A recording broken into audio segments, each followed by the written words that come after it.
But at the time, he was so well known that he was parodied in The Simpsons. He'd had a large Wired article about himself. So in the 9th season of The Simpsons, Homer launches an online business and calls himself the Internet King. And this is explicitly a reference to Jeff Slayton.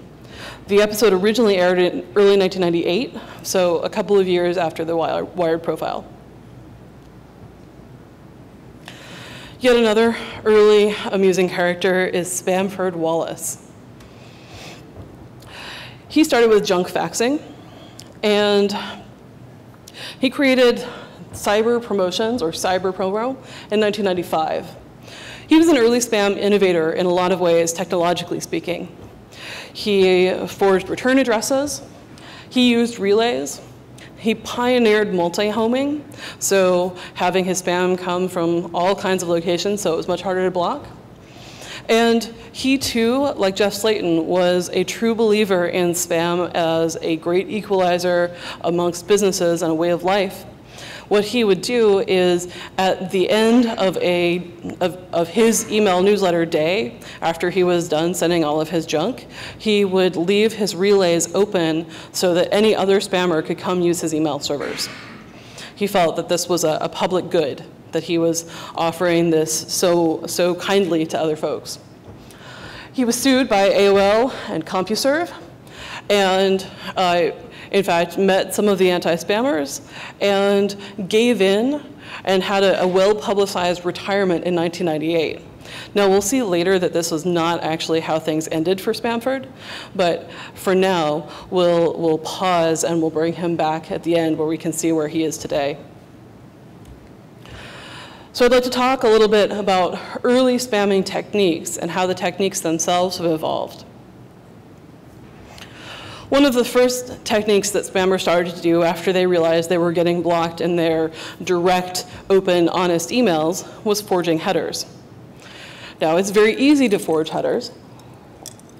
Again, when email and SMTP was created, was early in the early days of the net, and nobody expected or thought that anybody would possibly be lying, again, because much of this potential activity was illegal. So there was a mix of naivete and some good thoughts in there, but because of this, it's super easy, as many of you know, to put pretty much whatever you want to in the from address. So I can very easily send you email from bigbird@sesamestreet.com, and Big Bird will have nothing to do with that.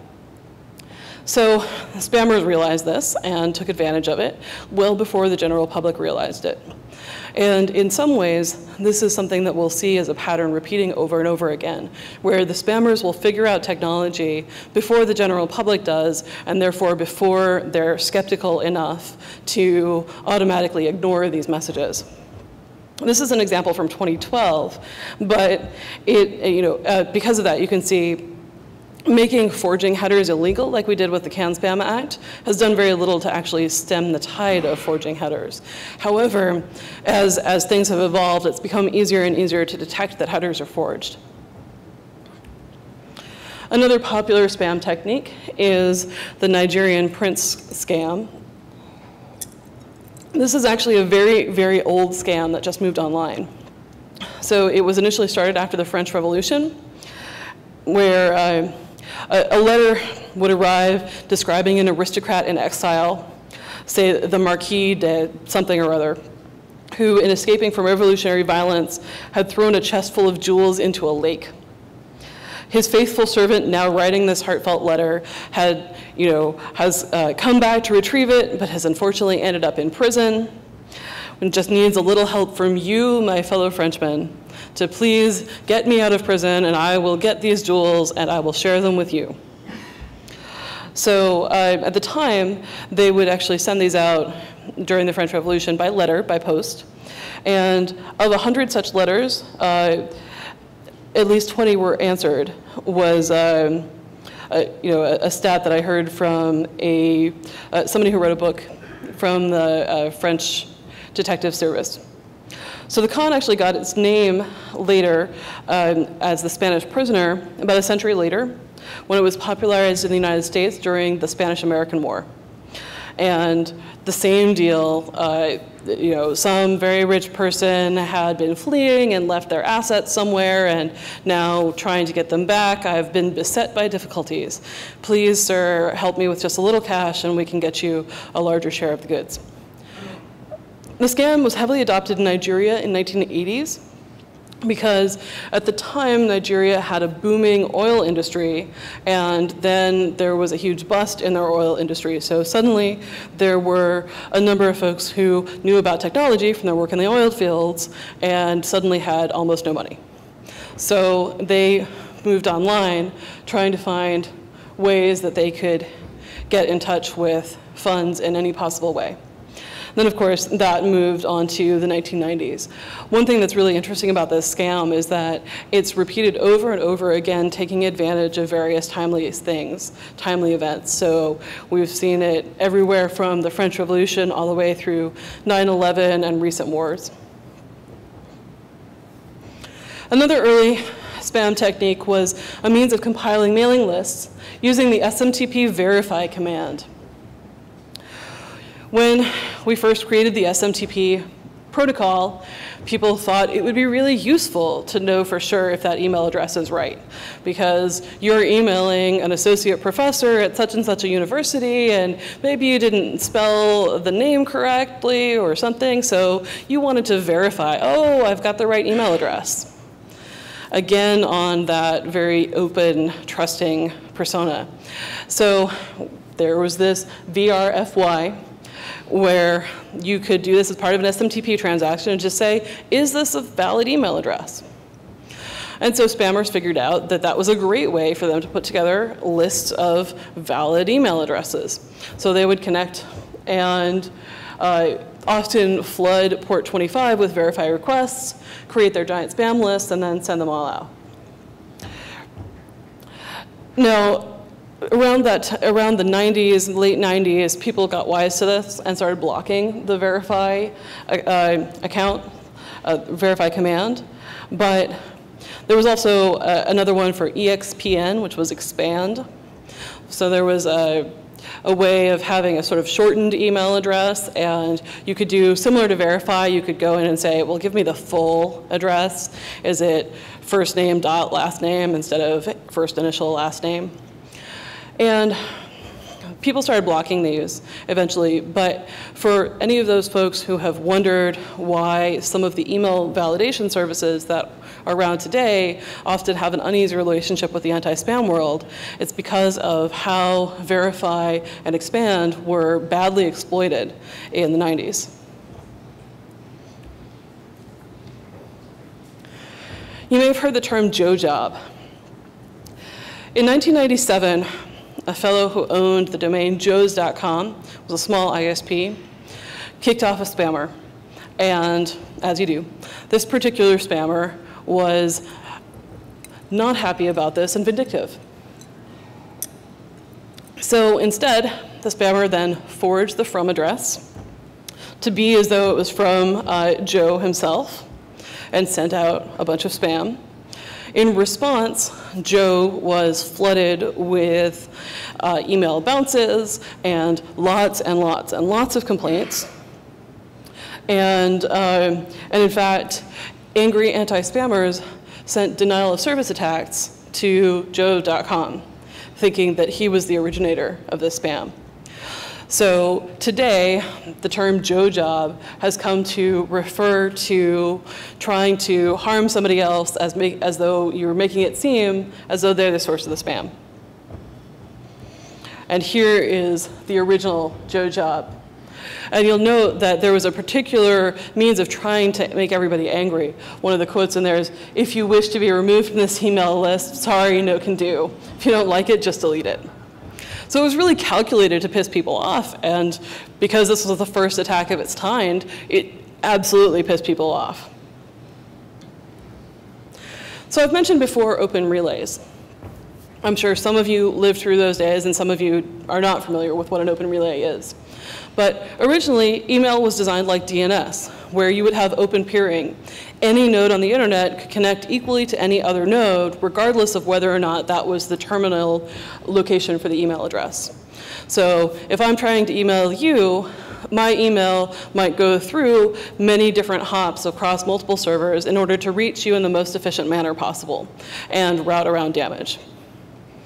And you can see why a number of the anti-spam techniques that we've come to depend on wouldn't work so well with open relays, because a lot of what we do in the anti-spam filtering is to look at the actual source of the message. And so you're looking at IPs and domains and routing info. Well, if the message goes through many different hops, all you'll actually get out of your headers is that last hop, which if you've got open relays could be absolutely unrelated to the source of the spam. So spammers started to exploit this. They realized that when people were blocking them, they were only blocking the messages that they were the last hop for. So they would find other people's open relays, send their messages over there, and then people would block those people and not them. And they could find many, many, many open relays. And in fact, the open relay was the default configuration for a rather long time. It was finally closed in 1998. SpendMail version 8.9 was the first that the open relay was turned off by default. So up until 1998, open relays were the default setting. Now, some people would turn them off if they were particularly paranoid weirdos, but by default, most people wanted this to be an open communication medium, and they felt that this was important. And in fact, there was a lot of resistance to closing the relays. There were some practical concerns. There were some ISPs who were concerned about having non-local customers, where people were logging in from far away and needed to be able to send their email through local servers. And people had hosted domains. So there were some technical reasons that people had to develop new strategies to deal with closed relays. But there was also a lot of idealism, where they believed that this open communications platform was part of freedom in the American way. And there were also a number of conspiracy theories where people felt that closing the open relays was going to enforce governmental surveillance so that they could come get you at any time. I'd like to read a quote here from some of the folks. John Gilmore, in fact, one of the early founders of the EFF, was one of those idealists and took an awful lot of convincing. But I'd like to read this to you because it gives you an idea of the mindset shift that was happening in the late 90s. What's the difference between an open router and an open relay? An open router takes any packet you send it and forwards it to its destination. An open relay takes any email you send it and forwards it to its destination. They're the same thing, just operating at different levels of the protocol stack. Should we outlaw open routers? Look at all these evil guys on the internet backbone, all over companies and campuses, even in private homes. They're routing packets without authenticating who sent each one. They'll accept packets from anywhere on the internet and just send them onwards, even if they contain spam or viruses. There ought to be a law. If we just shut down all those guys and their big Cisco spam tools, then we wouldn't get any spam anymore. Let's all black hole every packet that comes from any ISP that doesn't authenticate every packet. We have perfectly good standards for authenticating packets, so lack of standards is no excuse. Come on, guys, if we apply your rationale about open relays to just 2 levels down the protocol stack, we ought to shut down the entire internet. What makes the application level email service on port 25 so special? The internet wouldn't even exist if telephone networks had been able to impose arbitrary conditions on what its customers could send down their telephone lines. Indeed, until the FCC's Cantorphone decision, even modems were illegal to attach to a Bell Systems phone line. Even acoustic couplers. Telcos fought the internet tooth and nail, but the users won because the telcos were forced to be common carriers, who had to carry whatever traffic you wanted to communicate, from anybody who paid their bills. ISPs should act like common carriers. Every term and condition that limits what kind of traffic you can push through the internet through their service violates the philosophy of openness and freedom that let the internet flourish while riding atop the previous generation of communications infrastructure. Not something you would hear today, but very important to the development of the anti-spam world were these arguments about what constituted freedom and at what point do we block freedom in are in the name of other concerns. And those concerns right there, that essential tension, is still very relevant. I'd like to talk about a few early spam fighters. News.admin.netabuse.email was the Usenet group where anti-spammers congregated in the 90s and beyond. Like most Usenet groups, it was full of in-jokes and snark, and is not particularly designed to welcome newcomers. You can go check it out today. I see a few chuckles in the audience because I think I'm understating things a little bit. There's definitely some skepticism, but there's also good reason for that. Because Usenet is fully open, spammers also would participate in the Usenet group. And some of them were open about that, and some of them were lying about it. So people spent a lot of time really trying to get to know people, and there was a little hazing involved in the goal of trying to figure out who really was who. So this is a gratuitous, fantastic picture of Jason Barr, Nick Nicholas, and Dennis Damon, who you might know from our conference here. They were members of the conspiracy, according to the website I found this photo on. They were the Pacific Bell Internet Abuse Team at the time, slayers of spammers everywhere, and spammers did not like it one bit.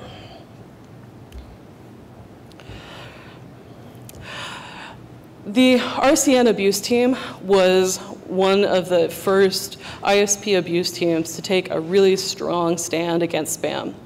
And the person who ran that is a fellow who called himself Afterburner. And he was really central, and in fact had his own Usenet group for a while, Alt Religion Afterburner. A number of folks who met on Usenet started putting together DNS blacklists. So the first blacklist was the MAPS real-time black hole list. A number of folks who were part of that development are here with us at our conference. In 1998, Spamhaus, SpamCop, the Open Relay Blocking System, 2000 Spews, 2001 Sorbs, 2004 Serble. We had a lot of blacklists getting developed in the very late 90s, early 2000s, because once the relays were closed, you had to send spam across your own server. Once you're sending spam from your own server, it becomes effective to start blocking by IP address. So a little bit about MAPS.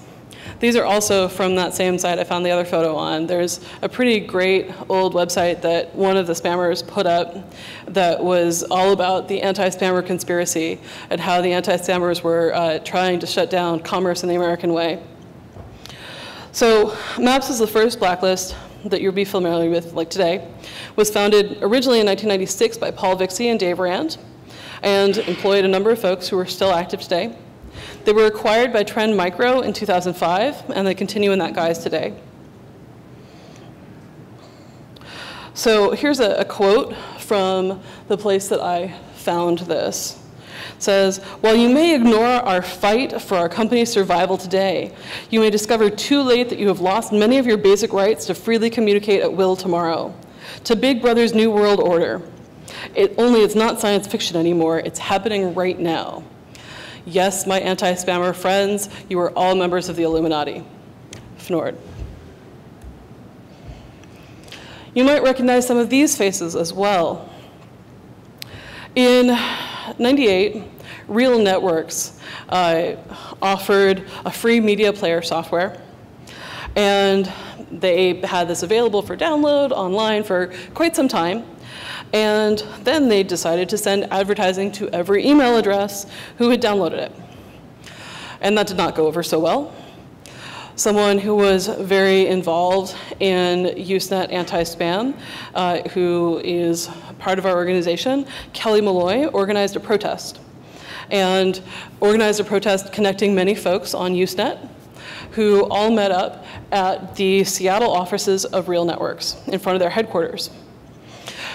Real Networks did not at all know what to do about this because they had people protesting for something that wasn't illegal, that they thought was a perfectly acceptable way to go about doing business.